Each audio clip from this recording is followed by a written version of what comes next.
Story 1. The Night Shift Encounter.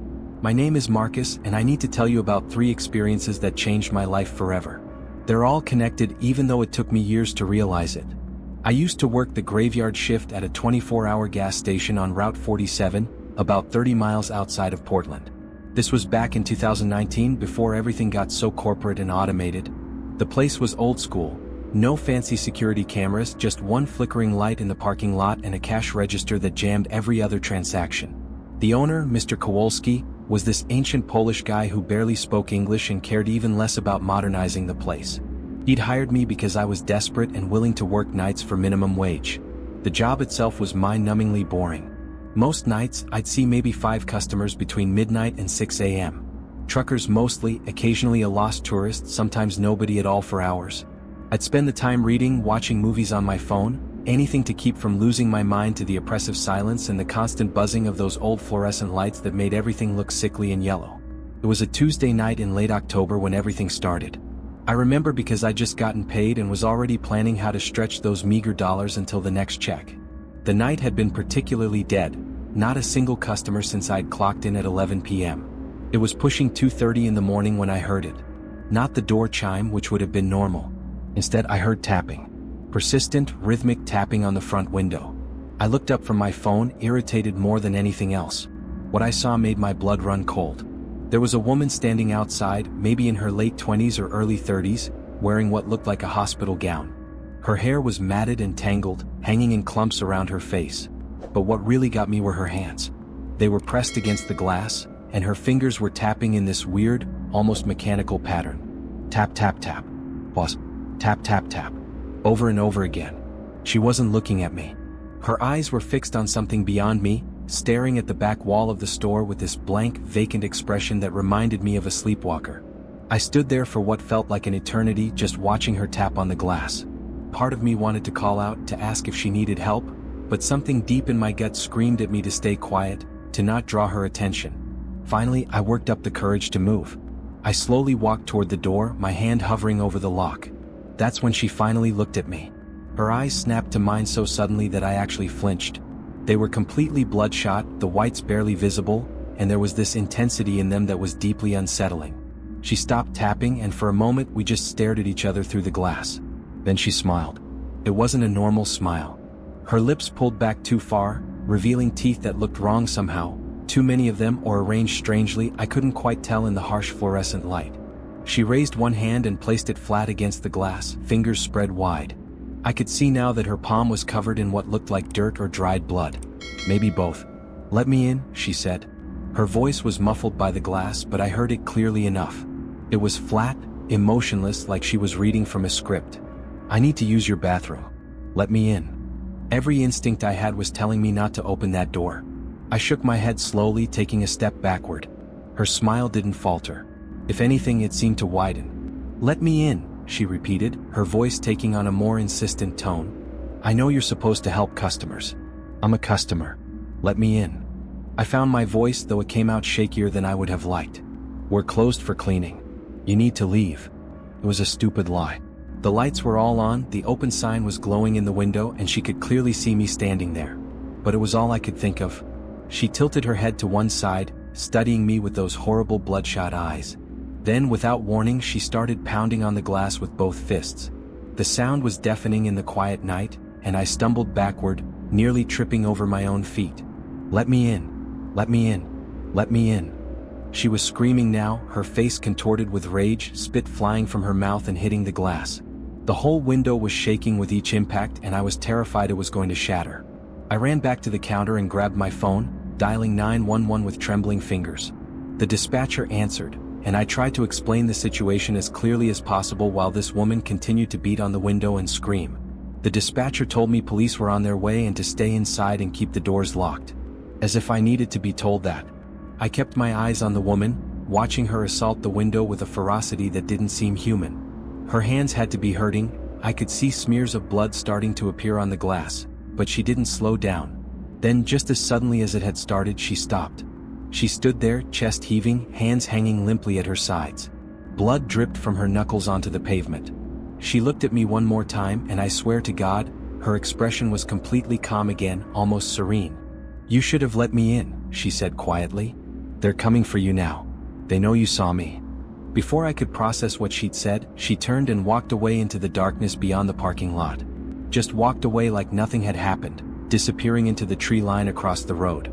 I stood there in shock, my phone still pressed to my ear, listening to the dispatcher asking if I was okay. The police arrived about 10 minutes later. 2 officers, both looking annoyed to be dealing with what they clearly thought was a drunk or drugged-out vagrant harassing a gas station clerk. I showed them the blood on the window and told them everything that had happened. They took notes, looked around the property with their flashlights, but found nothing. No sign of the woman, no tracks, nothing. They told me to call if she came back and left. I spent the rest of my shift jumping at every sound, constantly checking the windows and doors. Nothing else happened that night, but I couldn't shake the feeling that I was being watched. When my relief showed up at 6 a.m., I practically ran to my car. I didn't tell Mr. Kowalski what happened. I just wanted to forget about it and hope it was a one-time thing. It wasn't. Story 2: The Man in the Suit. 3 weeks went by without incident. I'd almost convinced myself that the woman had been some random crazy person, high on drugs or having a mental health crisis. I felt bad for her actually and hoped she'd gotten help. Life went back to normal, or as normal as working alone in a gas station in the middle of the night can be. It was a Friday night and we'd actually been busy for once. Some concert had let out in Portland, and we got a steady stream of concert goers stopping for gas and snacks on their way home. By 1 a.m. though, the rush had died down, and I was back to the usual dead silence. I was restocking cigarettes behind the counter when the door chimed. I looked up and immediately felt my stomach drop. The man who walked in was wrong. That's the only way I can describe it. He was wearing an expensive-looking black suit, perfectly tailored, with a crisp white shirt and a dark tie. His shoes were polished to a mirror shine. He looked like he should be in a boardroom or at a fancy dinner, not in a rundown gas station at 1 a.m. But it wasn't just his appearance that unsettled me, it was the way he moved. His steps were too precise, too measured, like he was consciously thinking about each movement before making it. He walked straight up to the counter and stopped, standing perfectly still and staring at me. He didn't blink. I'm not exaggerating, I watched him for at least 30 seconds and his eyes didn't blink even once. His face was completely expressionless like a mannequin. "Good evening," he said. His voice was smooth, cultured, with an accent I couldn't quite place. British maybe, but not quite. "I'm looking for someone. I believe you may have seen her." He reached into his jacket pocket and I tensed, half expecting him to pull out a gun. Instead, he produced a photograph and placed it on the counter, sliding it toward me with one finger. I looked down at it and my blood turned to ice. It was the woman. The woman from 3 weeks ago. The photograph was clearly a surveillance image, grainy and taken from above, but it was unmistakably her. She was wearing the same hospital gown, standing in what looked like a parking lot. This parking lot. I could see the edge of our gas station sign in the corner of the image. I don't know who that is," I stammered, trying to keep my voice steady. I was a terrible liar and I could tell he knew it. The man tilted his head slightly, studying me with those unblinking eyes. "I think you do," he said softly. "You called the police 3 weeks ago to report a disturbance. A woman matching this description was harassing you. The police filed a report. I've read it." My mind was racing. Who was this guy? A cop? A private investigator? He didn't feel like either. There was something off about him, something that made my skin crawl. Even if I did see her, I don't know where she went. The police came and she was gone. That's all I know. He was quiet for a long moment, just staring at me. Then he leaned forward slightly, placing both hands flat on the counter. I could see his hands clearly now and I noticed something strange. His fingernails were too long, too pointed, almost like claws. And his skin looked waxy, artificial, like he was wearing makeup or prosthetics. "Did she say anything to you?" he asked. "This is very important. Think carefully." I didn't want to tell him. Every fiber of my being was screaming at me not to cooperate with this man. But I was terrified and I thought maybe if I gave him what he wanted, he'd leave. She said, "They're coming for you. That I should have let her in and that they know I saw her. That's all." Something flickered across his face. It might have been surprise or concern or satisfaction, I couldn't tell. He straightened up, smoothing down his suit jacket with those strange claw-like hands. "I see," he said. "That's unfortunate. For you, I mean." He picked up the photograph and tucked it back into his pocket. "You should know that you're in danger. That woman you saw was a patient at the Clearwater Psychiatric facility. She escaped 4 weeks ago during a transfer. She's extremely dangerous. She killed 2 orderlies and a nurse during her escape. We've been tracking her movements since then. I felt like I'd been punched in the gut. The woman who'd been standing outside, screaming to be let in, was a murderer? Then you need to call the police. Tell them. The police can't help you, he interrupted. They don't understand what they're dealing with. We do. My organization specializes in cases like these. He reached into his pocket again and pulled out a business card, placing it on the counter. It was plain white with just a phone number on it, no name or company. If she comes back or if you see anything unusual, call this number immediately. Don't call 911. Call us. Do you understand? I nodded, unable to speak. He studied me for another moment, then turned and walked toward the door. Just before he left, he paused and looked back at me. Lock your doors when you're alone, he said. And whatever you do, don't let anyone in after dark. Even if they seem normal. Even if they seem to need help. Trust no one. Then he was gone, disappearing into the night as silently as he'd arrived. I stood there, staring at the business card on the counter. My hands were shaking. I picked it up and turned it over, but there was nothing on the back. Just that phone number printed in plain black text. I pulled out my phone and Googled Clearwater Psychiatric Facility. It existed, about 40 miles north of here. I searched for news about an escape but found nothing. No reports, no alerts, nothing. I was about to put my phone away when I noticed something that made my blood run cold. There, in the far corner of the parking lot, barely visible in the darkness beyond the reach of our single streetlight, was a silver SUV. I hadn't seen or heard it pull in. The windows were tinted too dark to see inside, but I could see someone sitting in the driver's seat, a dark silhouette that seemed to be watching the store. I watched the SUV for the rest of my shift, but it never moved. Whoever was inside just sat there, watching.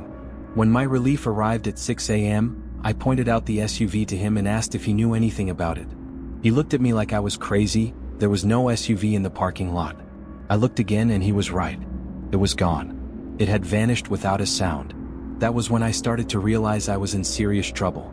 Whatever was happening, it was far bigger and stranger than some escaped mental patient. Over the next few weeks, I started seeing the silver SUV everywhere. Outside my apartment. In the parking lot of the grocery store I frequented. Parked down the street from the gym I went to. Always watching, never approaching. I tried calling the number on the business card once, about a week after the man in the suit had visited. The phone rang 3 times, then a mechanical voice said, "Your message has been received. Remain calm. Do not engage. We are aware." Then it disconnected. I never called again. The paranoia was eating away at me. I started sleeping with a baseball bat next to my bed. I changed my route to work every night, taking random turns and backtracking to see if anyone was following me. I installed a deadbolt on my apartment door. I was unraveling and I knew it, but I didn't know what else to do. Story 3: The package. It all came to a head 6 weeks after the man in the suit had visited me. It was a Monday night and I'd actually been feeling a bit better. I hadn't seen the silver SUV in almost a week, and I was starting to think that maybe whatever had been happening was over. Maybe I could finally relax and move on with my life. I was working my usual shift, dealing with the usual slow trickle of late-night customers. Around 3 a.m. during one of the quiet periods, I decided to take out the trash. We had a dumpster around the back of the building, and it was one of my nightly duties to make sure everything was bagged and disposed of properly. I grabbed the trash bags from behind the counter and headed out the back door. The area behind the gas station was poorly lit, just one weak bulb over the back door that barely illuminated anything. I could hear the highway traffic in the distance, but otherwise, it was dead silent. I walked over to the dumpster, fumbling with the bags in the darkness, when I noticed something that made me freeze. There was a package sitting on the ground next to the dumpster. It was a medium-sized cardboard box, the kind you'd get from Amazon or any online retailer. But it wasn't addressed to the gas station. It had my name on it. My full name, Marcus Chin, written in neat block letters with a black marker. I stood there, staring at the package, my heart pounding. How did it get here? Who left it? I looked around nervously, but I was alone. The parking lot was empty, the highway was distant, and there was no sign of anyone nearby. I knew I shouldn't touch it. Every horror movie, every true crime podcast I'd ever consumed told me that mysterious packages appearing in dark alleys were bad news. But curiosity won out. I couldn't help myself. I crouched down next to the box and examined it more closely. It wasn't taped shut, the flaps were just folded closed. There was no return address, no shipping label, nothing except my name. With trembling hands, I pulled the flaps open. Inside the box, wrapped in several layers of plastic bags, was something small and round about the size of a softball. The plastic was foggy, making it hard to see what was inside, but I could tell it was organic. It looked wet, and there was a terrible smell emanating from the package, a sickly, sweet, rotting odor that made my stomach turn. I didn't want to open it further. I really didn't, but I had to know. Using just my fingertips, I carefully peeled back the plastic layer by layer until I could see what was inside. What I saw made me drop the package and scramble backward, my hand clamping over my mouth to hold back the vomit that threatened to come up. It was a human heart. A real, actual human heart, decomposing and black with rot. I could see the chambers, the vessels, all of it preserved in horrific detail despite the decay. And there was something else in the box, something I'd missed at first. A note, written on the same kind of paper as the business card in the same neat block letters. She knows where you live. She knows what you did. You should have let her in. Now we all pay the price. This is just the beginning. I ran. I left the trash bags, left the package, left everything and ran back inside the gas station. My hands were shaking so badly I could barely lock the door behind me. I grabbed my phone and called 911, telling them there was a human heart behind the gas station, that someone was threatening me, that I needed help right away. The police arrived within 15 minutes. I led them around back to show them the package, but when we got there, it was gone. The box, the heart, the note, all of it had vanished. The police looked at me skeptically, clearly thinking I was either on drugs or having some kind of breakdown. I insisted I wasn't lying, that it had been there just minutes ago, but without any evidence, there was nothing they could do. They asked me a lot of questions. Had I been using any substances? Was I under a lot of stress? Did I have a history of mental health issues? I could see the judgment in their eyes. They thought I was crazy. Eventually they left, telling me to call if I had any real problems. I quit that night. I didn't even wait until my shift was over. I called Mr. Kowalski at 4 a.m. and told him I was done, that I wouldn't be coming back, that he could mail me my last paycheck or keep it for all I cared. He was furious, yelling at me in broken English about responsibility and loyalty, but I didn't care. I hung up on him mid-sentence. I went home, threw everything I owned into my car, and left town that same morning. I didn't tell anyone where I was going. I just drove, putting as much distance between myself and that gas station as possible. I ended up in Sacramento, 3 states away, and got a job doing data entry for an insurance company. Boring work but safe. Normal. That was 8 months ago. I thought I'd finally escaped whatever nightmare I'd stumbled into. But 3 days ago, I got a package delivered to my new apartment. Same kind of box, same handwriting. I haven't opened it yet. It's sitting on my kitchen table right now, and I can't bring myself to even touch it. I don't know what to do. I don't know who to call. The police won't believe me, and that mysterious organization hasn't contacted me since that night. I'm writing this down because I need someone to know what happened in case something happens to me. If you're reading this and I'm gone, please be careful. Don't work alone at night. Don't ignore the warning signs. And whatever you do, if you see a woman in a hospital gown tapping on your window in the middle of the night, don't engage. Just run. Run and never look back. Because they're still coming. They've always been coming. And I don't think I can run far enough to escape them forever.